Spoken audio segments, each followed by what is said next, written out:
ఇప్పుడు కొంతమంది చూడండి, చిన్నపిల్లలు బూతులు మాడుతుంటారు. బూతులు అసలు పిల్లలకు బూతులు ఎలాగొచ్చి చెప్పండి మీరు? పరలోకం నుంచి నేర్చుకొచ్చారంటారా? పిల్లలకి పరలోకం నుంచి బూతులు నేర్చుకుని రాలా. దేవుడు బూతులు నేర్పించి భూలోకానికి పిల్లల్ని పంపలా. మరి పిల్లలకు బూతులు ఎట్టొస్తున్నాయి?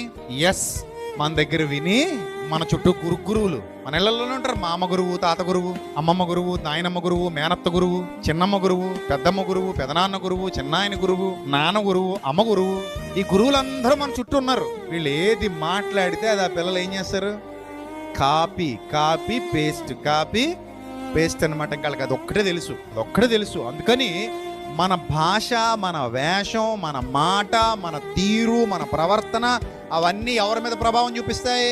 పిల్లల మీద ప్రభావం చూపిస్తాయి. అందుకే తల్లిదండ్రులే తొలి గురువులు అట పిల్లలకి. తల్లిదండ్రులు ఎవరు? తొలి గురువులు. అందుకే దేవుడు అంటాడు ఎఫెసీ పత్రికలో, నాయనా తండ్రులారా మీ పిల్లలకు కోపము రేపక ప్రభు యొక్క శిక్షలో, ప్రభు యొక్క బోధలో వారిని ఏం చేయండి? పెంచండి.